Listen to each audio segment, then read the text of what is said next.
जय श्री राम। नमो नारायण।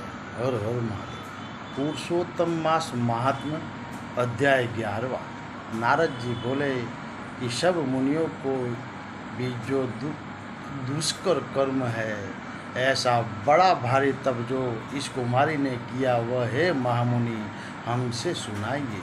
श्री नारायण बोले कि अनंत ऋषि कन्या ने भगवान शिव शांत पंचमुख सनातन महादेव को चिंतन करके परम दारुण तप आरंभ किया।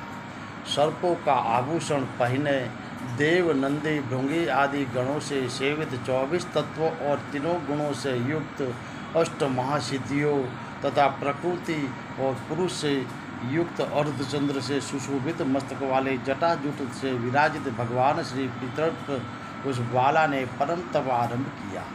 ग्रीष्म ऋतु के सूर्य होने पर पंचाग्नि के बीच में बैठकर हेमंत और शिशिर ऋतुओं में ठंडे जल में बैठकर खुले हुए मुख वाले जल में खिले हुए कमल की तरह शोभित होने लगी। सिर के नीचे फैली हुई काली और नीली अलकों से ढकी हुई वह जल में ऐसी मालूम होने लगी कि कीचड़ की लता शेवारों के समूह से घिरी हुई हो। शीत के कारण नासिका से निकलती हुई शोभित धूमराशि इस तरह दिखाई देने लगी जैसे कमल से मकरंद पार करके भ्रमर पंक्ति जा रही। वर्षा काल में आश्रम से युक्त चौतरे पर बिना छाया के छूती थी और वह सुंदर अंग वाली प्रातः सायं धूमपान करके रहती थी।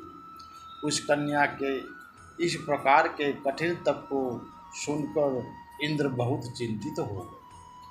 सब देवताओं से दुदुसा और ऋषियों से स्पृहणिया उस ऋषि कन्या के तप में लगे रहने पर हे नूपनंदन, हे क्षत्रिय भूषण, 9000 वर्ष व्यतीत हो गए।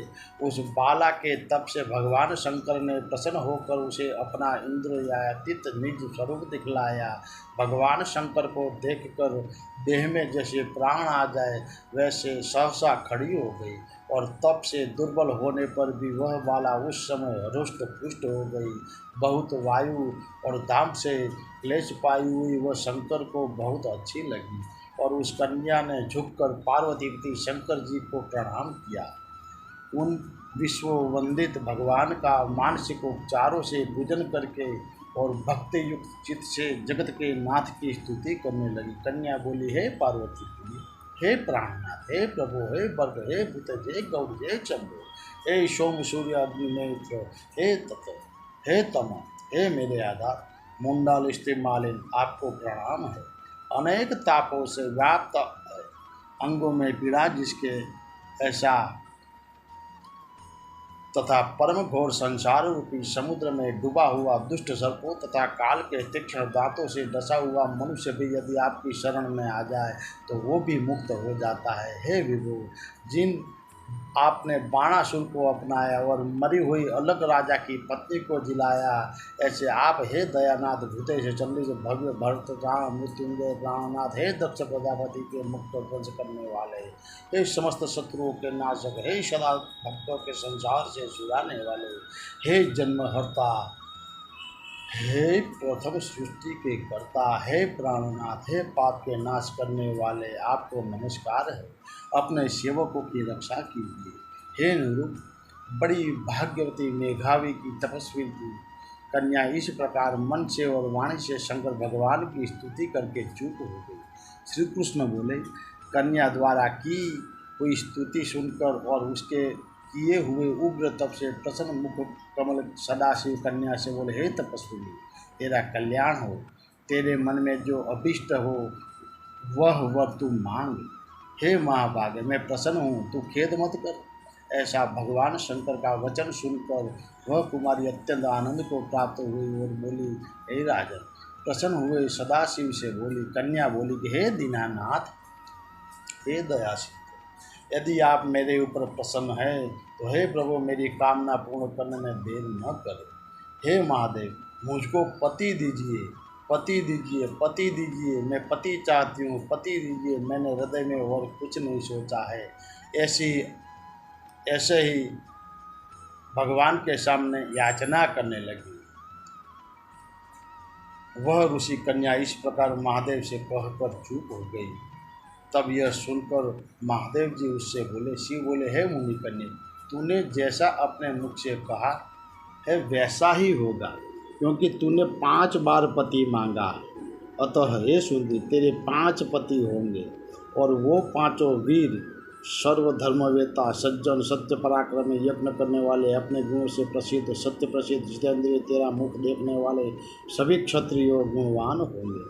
श्री कृष्ण बोले, न तो अधिक प्रिय न तो अधिक अप्रिय। ऐसे महादेव के वचन को सुनकर बोलने में चतुरा कन्या झुककर बोली, बाला बोली, हे गिरिजाकांत, हे सदाशिव, संसार में एक स्त्री का एक ही पति होता है, अतः 5 पति का वर देकर लोक में मेरी हंसी न कराइए।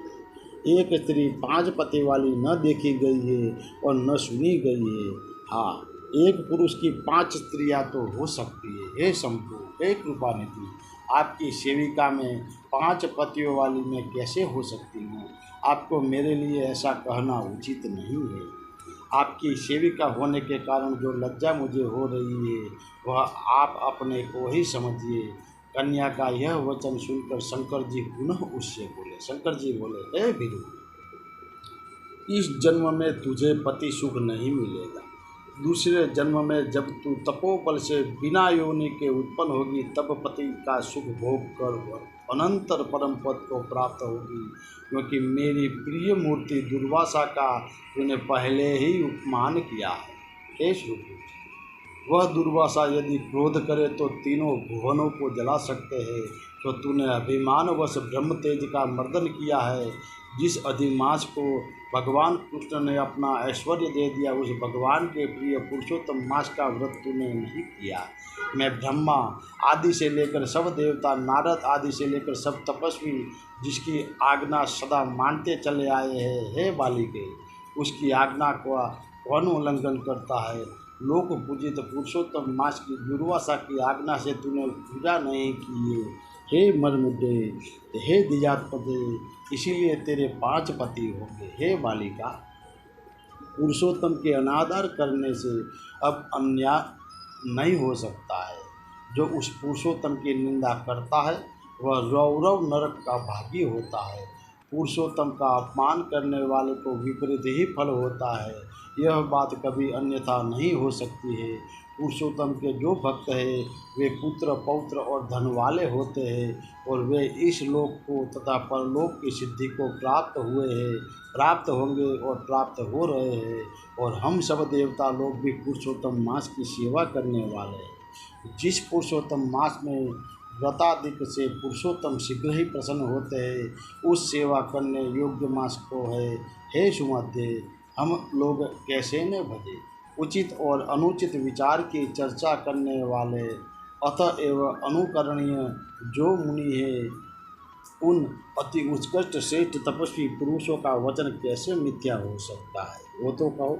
इस प्रकार कथन करते हुए भगवान नीलकंठ शीघ्र ही अंतर ध्यान हो गए और वह बाला युद्ध से भ्रष्ट मृगी की तरह चकित सी हो गई। सूत जी बोले, हे मुनीश्वर, चंद्रमा से युक्त मस्तक वाले सदाशिव जब उत्तर दिशा के प्रति चले गए तब वृत्रासुर को मारकर जैसे इंद्र को चिंता हुई थी, उसी प्रकार मुनिराज की कन्या को चिंता बाधा करने लगी। इति श्री बृहद्नारदीय पुराणे पुरुषोत्तम मास महात्म्ये 11वां अध्याय समाप्त। जय श्री राम। नमो नारायण। हर हर महादेव।